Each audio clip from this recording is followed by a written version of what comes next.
Hello, House of Mouse Reviews here. Thought my first review of a movie I've seen in theaters this year, and in this case, we are jumping into a game that, sorry, not a game, a movie which is pretty much uh getting a lot of award nominations at the moment, and kind of rightfully so, and that is Hamnet.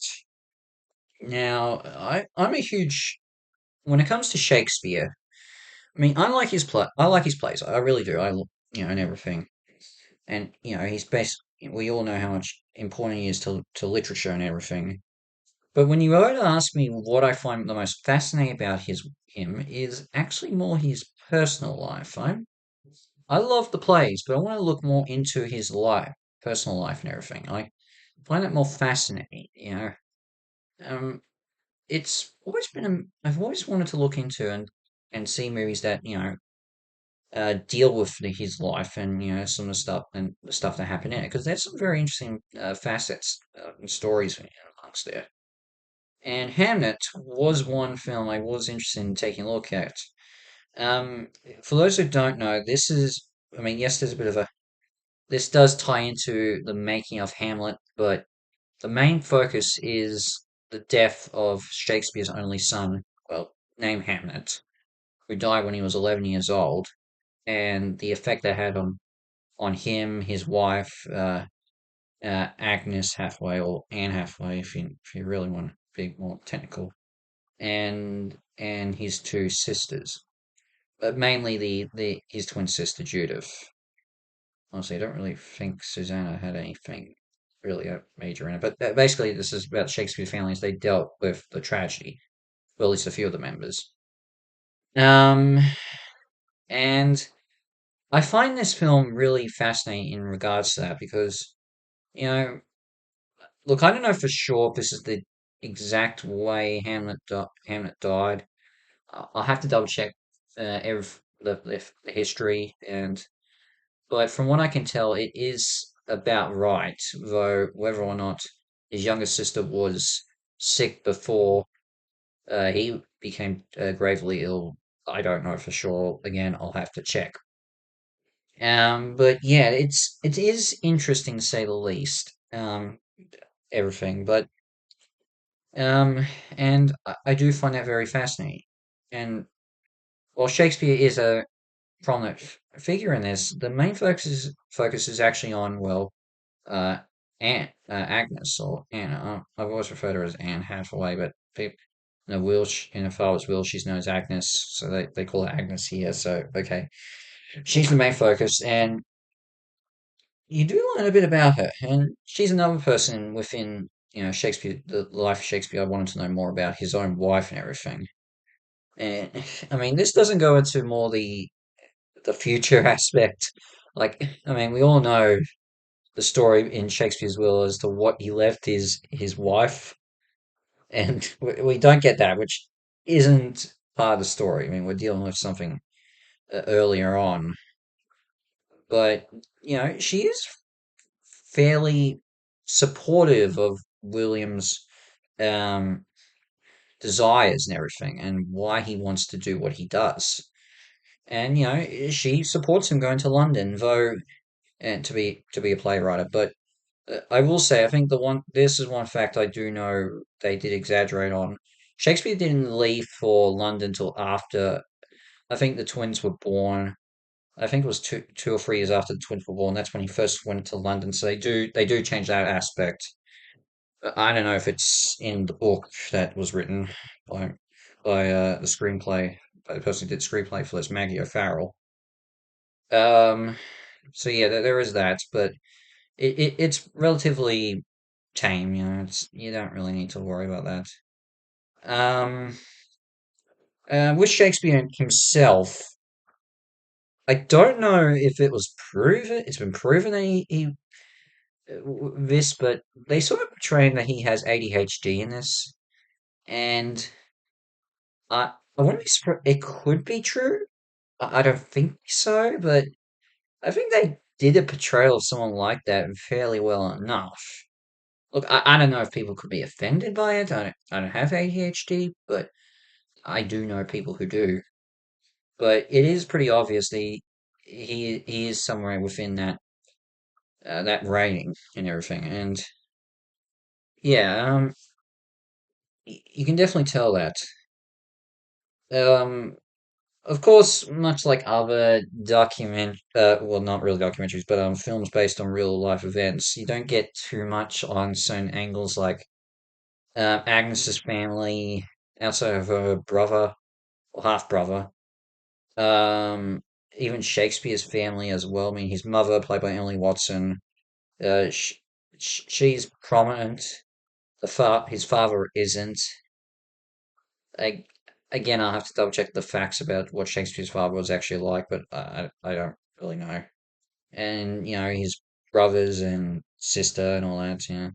There's a few things I would like to know more of, but it's not really necessarily a focus.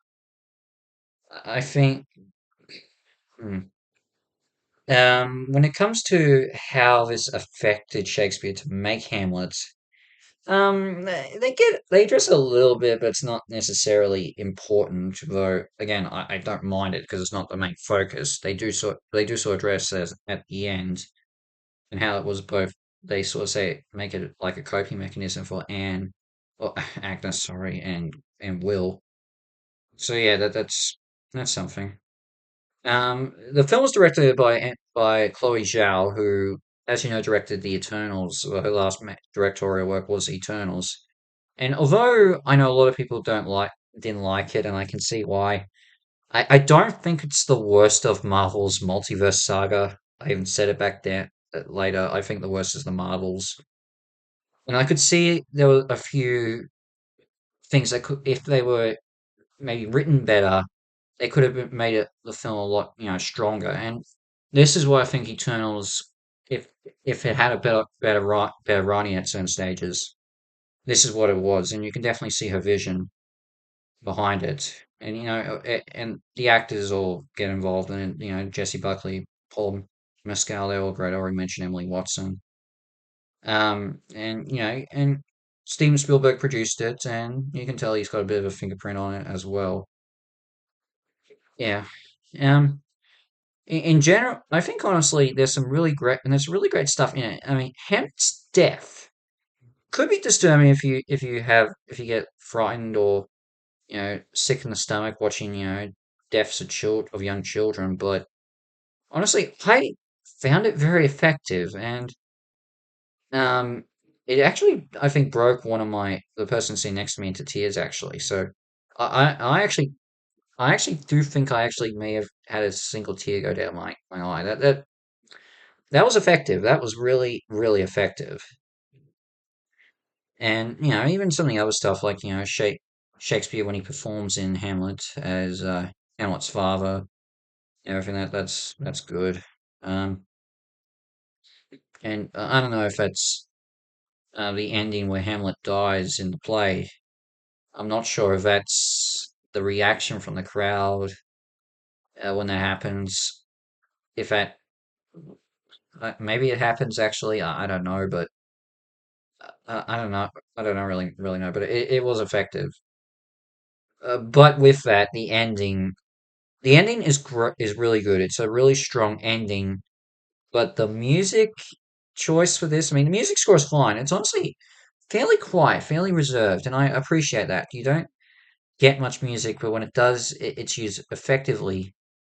Bar the ending, and I'm just gonna say this. I think the music chosen for the ending was not the correct music. Honestly, I think they should have changed it with this. I probably even go with maybe just I don't know, try something like the Schindler's List theme, but relatively different, because this is a different time frame, but it just did not work for me. And as I said, I think the music is fine with this film.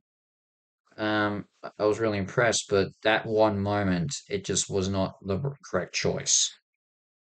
But in general, Hamnet is great. It's a great film, and I can definitely see why it's getting all these award nominations.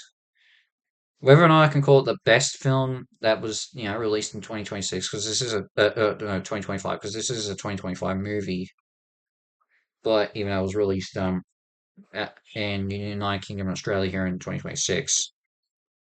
Um, I don't know if I can go that far. I got more out of Life of Chuck, the Naked Gun remake, Day the Earth Blew Up, a Looney Tunes movie, and Neja 2 than I did out of this. But I'm not saying this is a bad film. This is a great movie, really great, and has things I really think are some of the best I've seen movies in a while. But I just can't say for sure if this is my favorite film of 2025. Yeah, it's definitely high up, but not the best. Not my best. You know, yeah. Honestly, I think the reason why is because I knew this film would be really good. While with something like The Naked Gun, I was honestly expecting it to fail. So that's why when it did succeed, it's more important to me. But yeah, what can I say? Hamlet's great. This is an easily a 9 out of 10. Really good, great film. Definitely worth a watch. Maybe probably best for people who get a bit easily get emotional. Best to maybe watch it with someone close to you. Yeah, especially when it comes to children's deaths and all that. Yeah. Anyway, but well, in terms of what's next, tune in next time where I will get to those Lifetime movies. Then maybe after that, I might try and talk about Metroid Prime 4. Yeah, I've got to get talk about that. And who knows what else might come up also. In the meantime, SF Masterpiece is out, and I shall see you for my next review. Ciao.